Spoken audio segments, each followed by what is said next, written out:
नमस्कार दोस्तों, आप सभी का अभिनव क्लासेज के इस ऑनलाइन यूट्यूब चैनल पर हार्दिक स्वागत है। हम बात कर रहे थे मेले और त्योहारों की। अब देखो बात करते हैं, आगे की बात करते हैं। हम पढ़ रहे थे चैत्र माह के त्योहार। हम पढ़ रहे थे चैत्र माह के त्योहार। और चैत्र महीने के त्योहार मैंने सबसे पहले बात कर ली थी धुलंडी की।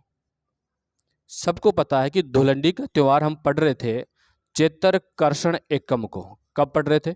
चैत्र कर्षण एकम को। उसके बाद हम पढ़ी थी रंग पंचमी। क्या पढ़ी थी? रंग पंचमी। और रंग पंचमी का त्योहार पढ़ रहे थे चैत्र कर्षण पंचमी को। और उसके बाद में पढ़ रहे थे शीतलाष्टमी। शीतलाष्टमी। और ये शीतलाष्टमी आ रही थी चैत्र कर्षण अष्टमी को।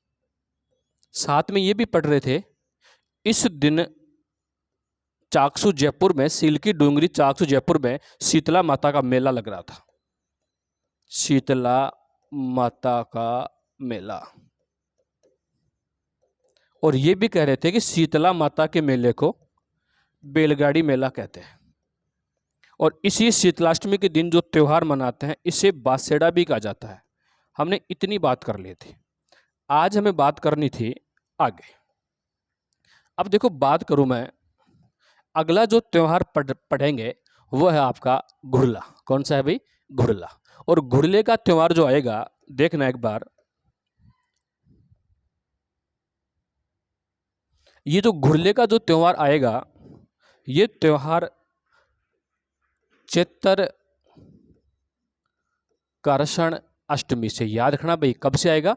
चैत्र कर्षण अष्टमी से प्रारंभ होगा और चैत्र शुक्ल तृतीया तक चलेगा। ये ध्यान रखना भाई। कब तक चलेगा? चैत्र शुक्ल तृतीया तक। घुड़ला का त्योहार चैत्र कर्षण अष्टमी से चैत्र शुक्ल तृतीया तक। अब बात कर रहे थे कि घुड़ला जो मनाते हैं ये सातलमेर की, मारवाड़ के शासक राव सातलमेर की याद में मनाते हैं।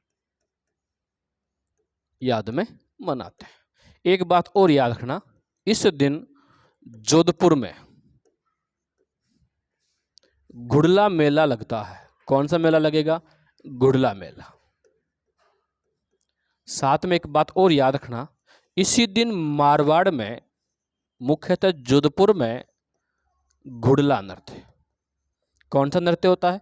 घुड़ला नृत्य। तो ध्यान रखना भाई, त्योहार था घुड़ला। बात करें कब से शुरू होता है? चैत्र कर्षण अष्टमी से। पूरा कब होगा? चैत्र शुक्ल तृतीया तक। किसकी याद में मनाएंगे? सातल देव की याद में मनाएंगे। मारवाड़ का शासक था। कहा जाता है कि अजमेर के शासक मल्लू खां के सेनापति घुड़ले खां ने मारवाड़ पर आक्रमण किया। विजय नहीं हो पाया, लेकिन पिपाड़ शहर से 140 बालिकाओं को जो गणगौर का व्रत कर रही थी उनको उठाकर ले गया। अब कहते हैं कि मारवाड़ जोधपुर के शासक सातलमेर उनको रिहा करवाने के लिए उस घुड़ले खां के साथ युद्ध करेंगे और उस युद्ध में विजय तो होंगे, लेकिन उन बालिकाओं को भी रिहा करवा कर ले आएंगे। लेकिन कहते हैं कि थोड़े दिनों बाद चैत्र शुक्ल तृतीया को सातल देव की मृत्यु हो जाती है। तो इसी को याद रखने के लिए घुड़ला त्योहार मनाते हैं। और इसी जोधपुर में एक मेला लगता है। कौन सा मेला? घुड़ला मेला। और इसी मारवाड़ या जोधपुर में एक नृत्य होता है इसी दिन, घुड़ला नृत्य जिसे कहा जाता है। अब इसके बाद बात करूं मैं, अगला जो त्योहार है वो आता है आपका ऋषभ देव जयंती। अब देखना भाई, ऋषभ देव जयंती कब आती है? सबसे पहले कुछ नहीं बनेगा कि ये जो ऋषभ देव जयंती है ये आएगी चैत्र कर्षण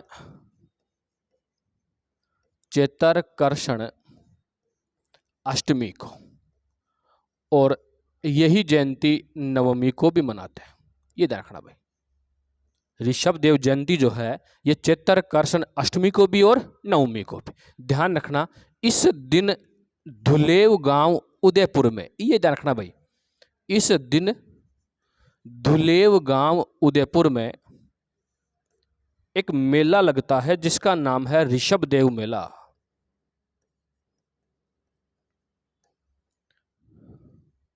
ऋषभ देव जी का मंदिर है, इस मंदिर में एक मेला लगता है जिसका नाम क्या है, ऋषभ देव मेला। अब याद रखना भाई, इसी ऋषभ देव जी को, ध्यान रखना, ये जो इसी ऋषभ देव जी को बोलते हैं धुलेवा का धनी। ऋषभ देव जी को बोलते हैं धुलेवा का धनी। इसे ही बोलते हैं काला जी। क्या बोलते हैं? काला जी। इसे ही बोलते हैं केसरिया नाथ। केसरिया नाथ। एक बात और याद रखना, ये जो ऋषभ देव का जो मंदिर बना है ये कोयल नदी के किनारे। किस नदी के किनारे? कोयल नदी के किनारे। मंदिर बना है वो सफेद संगमरमर से। मंदिर किसे बना है? सफेद संगमरमर से। लेकिन यहां पर जो ऋषभ देव जी की मूर्ति है वो काले रंग की है। किस रंग की है? काले रंग की। और जो मंदिर बना है ये 1100 खंभों पर टिका है। कितने खंभों पर? 1100 खंभों पर। और मंदिर में कहा जाता है कि सीमेंट व चूने का प्रयोग नहीं किया गया। सीमेंट व चूने का प्रयोग नहीं किया गया, ये ध्यान रखना भाई। साथ में भील जनजाति ऋषभ देव पर चढ़ी केसर का पानी पीकर झूठ नहीं बोलती। भील जनजाति ऋषभ देव पर चढ़ी केसर का पानी पीकर क्या नहीं बोलती? झूठ नहीं बोलती। और याद रखना भाई, कहा जाता है कि 9 जनवरी 2007 को सुप्रीम कोर्ट के फैसले के तहत ये मंदिर मुख्य रूप से जैनियों के अधिकार में दे दिया गया। कहने का मतलब, पहले भील भी पुजारी हुआ करते थे, भीलों के आराध्य देव भी थे, साथ में जैन समुदाय के भी थे, तो दोनों में विवाद चल रहा था। इसलिए सुप्रीम कोर्ट ने 9 जनवरी 2007 को फैसला दिया और ये मंदिर पूर्णतया जैन समुदाय को समर्पित कर दिया। तो कौन सी जयंती थी? ऋषभदेव जयंती। देखना एक बार कब आएगी? चैत्र कृष्ण अष्टमी और नवमी को। इसी ऋषभदेव का मेला लगेगा धुलेव गांव उदयपुर में। और इसी ऋषभदेव को बोलते हैं धुलेवा का धनी, काला जी, केसरिया नाथ। इसका जो मंदिर बना है ये कोयल नदी के किनारे है। मंदिर में सफेद संगमरमर का प्रयोग किया गया है, लेकिन ऋषभदेव की मूर्ति जो है वो काले रंग। मंदिर तो बना है सफेद संगमरमर से, लेकिन जो ऋषभदेव की मूर्ति है वो काले रंग की है। और जो मंदिर बना है ये कोयल नदी के किनारे बना है।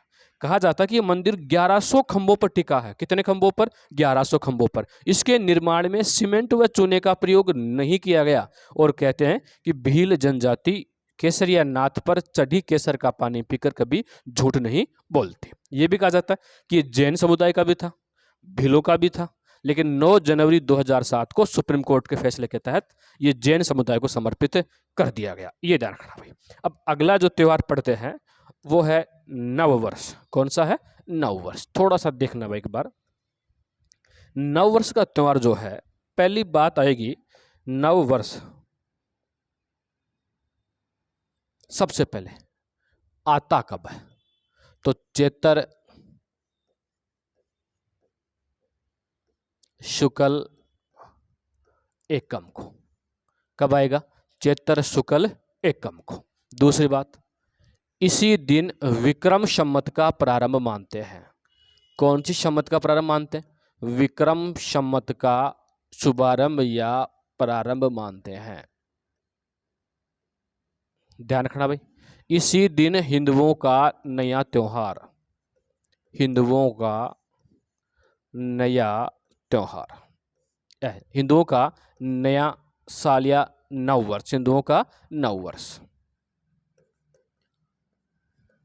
हिंदुओं का नववर्ष। अब ध्यान रखना, यदि हिंदुओं का नववर्ष चैत्र शुक्ल एकम को आता है तो पारसी समुदाय का नववर्ष नवरोज के अवसर पर। किसके अवसर पर?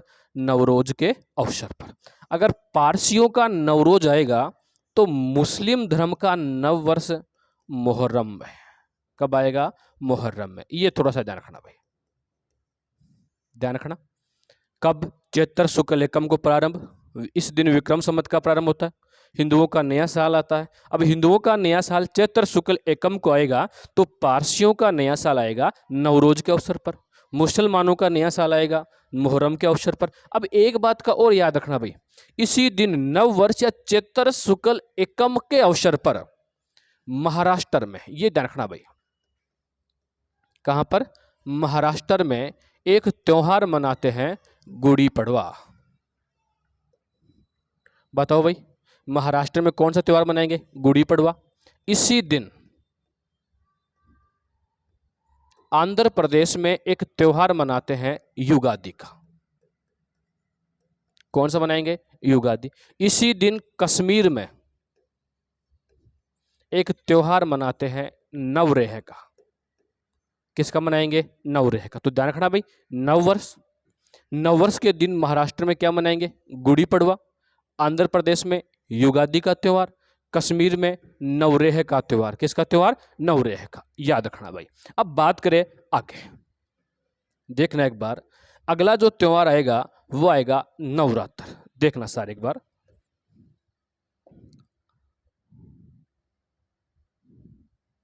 ये जो नवरात्र का त्योहार है, सबसे पहले नवरात्र जो होते हैं ये दो प्रकार के होते हैं। ये देखना भाई, सुनना एक बार। नवरात्र जो होते हैं ये नवरात्र दो प्रकार के होते हैं। एक प्रकट नवरात्र। कौन सा होगा? प्रकट नवरात्र। एक होगा गुप्त नवरात्र। बताओ, देखें, आपसे पूछ लिया जाए कि नवरात्र कितने प्रकार के होते हैं? दो प्रकार के, एक प्रकट और एक गुप्त नवरात्र। अब आपसे पूछ लिया जाए कि जो प्रकट नवरात्र है, ये प्रकट नवरात्र भी दो प्रकार के होते हैं। प्रकट नवरात्र भी दो प्रकार के होते हैं। एक बसंतीय नवरात्र, बसंतीय नवरात्र, एक शरदीय नवरात्र। इधर गुप्त नवरात्र भी दो, एक आएगा आषाढ़ महीने में और एक आएगा माघ महीने में।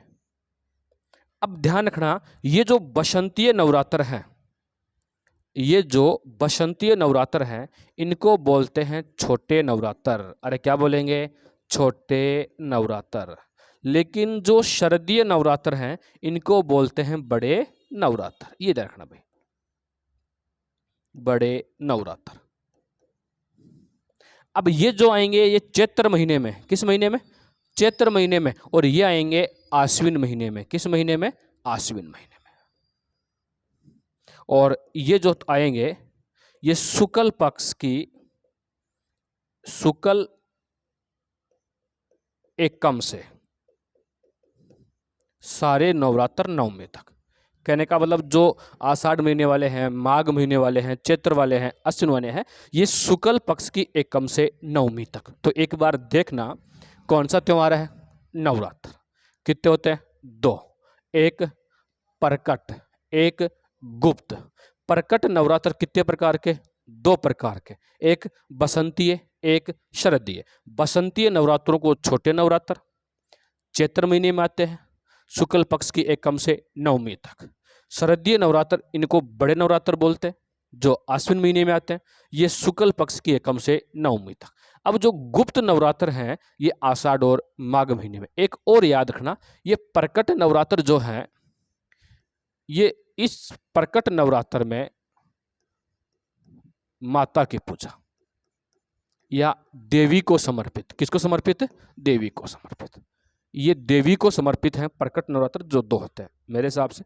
ध्यान रखना भाई। तो नवरात्र कितने प्रकार के हैं? दो प्रकार के। अब बात करें आगे, नवरात्र के बाद में जो त्योहार आएगा वो आएगा अरुंधति व्रत। कौन सा आएगा? अरुंधति व्रत। ध्यान रखना भाई, ये जो अरुंधति व्रत है, ये अरुंधति व्रत आएगा चैत्र कर्षण एकम से तृतीया तक। अरे कब तक आएगा? चैत्र कर्षण एकम से तृतीया तक। याद रखना भाई, ऋषि वशिष्ठ की पत्नी, ऋषि वशिष्ठ की पत्नी अरुंधति के नाम पर इसे अरुंधति व्रत नाम रखा गया। किसके नाम पर? ऋषि वशिष्ठ की पत्नी अरुंधति के नाम पर इसका नाम क्या रखा गया? अरुंधति। एक और याद रखना, ये रूप, सौंदर्य, वह पुत्र प्राप्ति के लिए। मतलब ये व्रत क्यों रखा जाता है? रूप, सौंदर्य और पुत्र प्राप्ति के लिए यह व्रत रखा जाता है। एक और त्योहार था सिंजारा, ये आता है, ध्यान रखना भाई, चैत्र, ये करसन नहीं भाई, ये शुक्ल पक्ष, ये रखना भाई। अरुंधति व्रत जो आएगा ये चैत्र शुक्ल एकम से तृतीया तक, ये ध्यान रखना भाई। और वशिष्ठ की पत्नी अरुंधति के नाम पर इसका नाम अरुंधति व्रत रखा गया। रूप, सौंदर्य और पुत्र प्राप्ति के लिए किया जाता है। एक आता सिंझारा, ये जो आएगा ये चैत्र शुक्ल द्वितीया को, मतलब गणगौर के एक दिन पहले। कौन सा त्योहार? सिंझारा। तो याद रखना कौन सा व्रत है? अरुंधति व्रत। कब आएगा? चैत्र शुक्ल एकम से तृतीया तक। ऋषि वशिष्ठ की पत्नी अरुंधति के नाम पर इसका नाम अरुंधति व्रत रखा गया। और ये पुत्र प्राप्ति के लिए, रूप के लिए और सौंदर्य के लिए व्रत किया जाता है। एक आता है सिंजारे का त्योहार जो चैत्र शुक्ल द्वितीया को आता है। इसके बाद में जो त्योहार आता है वो है गणगौर का। किसका है भाई? गणगौर का। इसको ध्यान से पढ़ने की कोशिश करना। त्योहार कौन सा है? गणगौर का। देखना एक बार गणगौर का त्योहार कब आएगा, सुनना। ये गणगौर का जो त्योहार है, ये गणगौर का त्योहार चैत्र कर्षण एकम से, अरे कब से प्रारंभ होगा? चैत्र कर्षण एकम से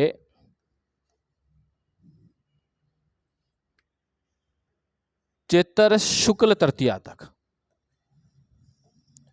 चैत्र शुक्ल तृतीया तक कितने दिन चलेगा? 18 दिन। ये ध्यान रखना भाई। चैत्र कर्षण एकम से चैत्र शुक्ल तृतीया तक 18 दिन तक चलेगा। और इसी गणगौर में गण जो है ये शिव का प्रतीक है।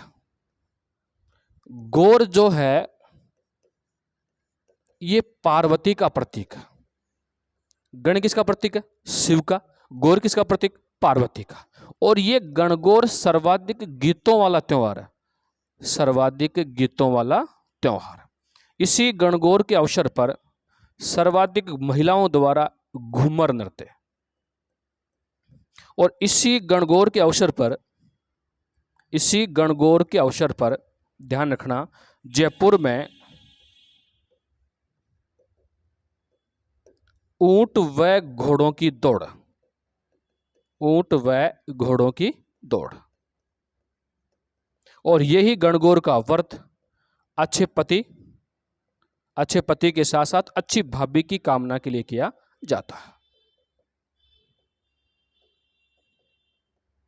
ये ध्यान रखना भाई। कौन सा व्रत है? गणगौर का त्योहार, गणगौर का, जो चैत्र कर्षण एकम से शुरू होगा और चैत्र शुक्ल तृतीया तक चलेगा। कितने दिन चला? 18 दिन। गणगौर में गण किसका प्रतीक है? शिव का। गौर किसका प्रतीक? पार्वती का। गणगौर सर्वाधिक गीतों वाला त्योहार है, ध्यान रखना भाई। साथ में इस दिन सर्वाधिक घूमर नृत्य होता है। और इस दिन जयपुर में ऊंट व घोड़ों की दौड़ आयोजित होती है। और ये अच्छे पति तथा अच्छी भाभी की कामना के लिए किया जाता है। अब एक बात का और ध्यान रखना, गणगौर की सवारी बहुत बार पूछता है, गणगौर की सवारी कहाँ की प्रसिद्ध है? तो याद रखना भाई, जयपुर की। गणगौर की सवारी कहाँ की प्रसिद्ध है? जयपुर की। अब आपसे पूछे कि सवारी जयपुर की है तो गणगौर कहाँ की प्रसिद्ध है? तो जयपुर और उदयपुर की। ये ध्यान रखना भाई, जयपुर और उदयपुर। गणगौर कहाँ के प्रसिद्ध है भाई? जयपुर और उदयपुर की। आपसे पूछे कि गणगौर बनती कहाँ है? बस्सी चित्तौड़ में। तो गणगौर कहाँ बनेगी? बस्सी चित्तौड़ में। तो सवारी कहाँ है? जयपुर में। प्रसिद्ध कहाँ की है? जयपुर और उदयपुर की। कहा जाता है कि उदयपुर की गणगौर का वर्णन कर्नल जेम्स टोड ने भी किया है। और बनती कहाँ है? बस्सी चित्तौड़ में। ये ध्यान रखना भाई। एक बात और याद रखना कि बूंदी और जोधपुर दो ऐसे जिले हैं जहां पर गणगौर का त्योहार नहीं मनाया जाता। कहां कहां? बूंदी और जोधपुर। कितने जिले हैं? दो, जहां पर कौन सा त्योहार? गणगौर का त्योहार नहीं मनाया जाता। अब दो चार बातें और सुनना कि अगर आपसे पूछ लिया जाए कि गणगौर को और किस नाम से जाना जाता है? सौभाग्य तृतीया के नाम से।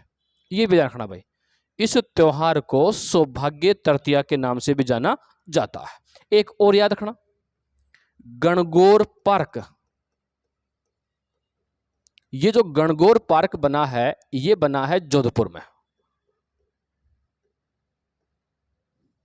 आपसे पूछ लिया जाए गणगौर महोत्सव, तो याद रखना जयपुर। गणगौर होटल, ये भी पर्यटन विभाग के अधीन है भाई, जयपुर में है। आपसे पूछ लिया जाए कि गणगौर घाट, ये गणगौर घाट है, ये पुष्कर और पिछोला में, पुष्कर और पिछोला में।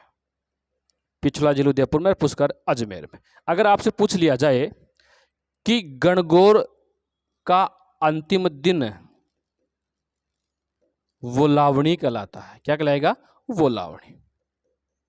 अगर आपसे पूछ लिया जाए कि गणगौर की मिठाई ढोकला कहलाती है, क्या कहलाती है? ढोकला। और गणगौर जो है ये चने की किस्म भी है, और इसी गणगौर का संबंध है जावली से, या जावली का संबंध किससे है? गणगौर से। तो ध्यान रखना भाई, गणगौर है। एक बार सुनना अच्छे से कि गणगौर का त्योहार मनाते हैं चैत्र कृष्ण एकम से चैत्र शुक्ल तृतीया तक, मतलब पूरे कितने दिन चलती है? 18 दिन। गणगौर किसका प्रतीक है? शिव का। गौर किसका प्रतीक है? पार्वती का। और ध्यान रखना, गण शिव और गौर पार्वती, ये गणगौर सर्वाधिक गीतों वाला त्योहार है, सर्वाधिक घूमर नृत्य होता है। इस दिन जयपुर में ऊंट व घोड़ों की दौड़ आयोजित होती है, और अच्छे पति और अच्छी भाभी की कामना के लिए गणगौर का व्रत महिलाएं रखती है। सवारी कहाँ निकलती है? जयपुर में। कहाँ की प्रसिद्ध है? जयपुर और उदयपुर की। उदयपुर वाली गणगौर का वर्णन किसने किया है? कर्नल जेम्स टोड ने। और ये बनती कहाँ है? बस्सी चित्तौड़ में। कहाँ कहाँ नहीं मनाते गणगौर का त्यौहार? बूंदी और जोधपुर में। कहा जाता है कि बुद्ध सिंह का भाई जोध सिंह का, बूंदी का शासक बुद्ध सिंह था जिसका भाई जोध सिंह था, कहते हैं कि गणगौर के दिन गणगौर का त्यौहार मना रहा था और नौका सहित झील में डूब गया था, तो उस दिन के बाद बूंदी वाले लोग गणगौर का त्यौहार नहीं मनाते। उसके बाद बात करूं मैं जोधपुर की, तो कहते हैं कि हम पढ़ रहे थे घुड़ला त्यौहार।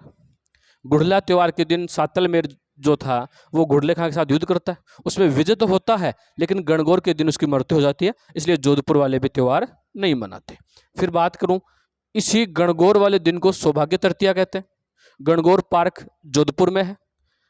और आप साथ पूछे कि गणगौर महोत्सव जयपुर में मनाते हैं, गणगौर होटल जयपुर में है, और गणगौर घाट पुष्कर और पिछोला झील के किनारे। और गणगौर का अंतिम दिन वो लावणी कहलाएगा, और गणगौर की मिठाई ढोकला कहलाती है, और गणगौर एक चने की किस्म भी है, और गणगौर से संबंध है जावली का, या जावली का संबंध किससे है? गणगौर से। ये था गणगौर का त्यौहार।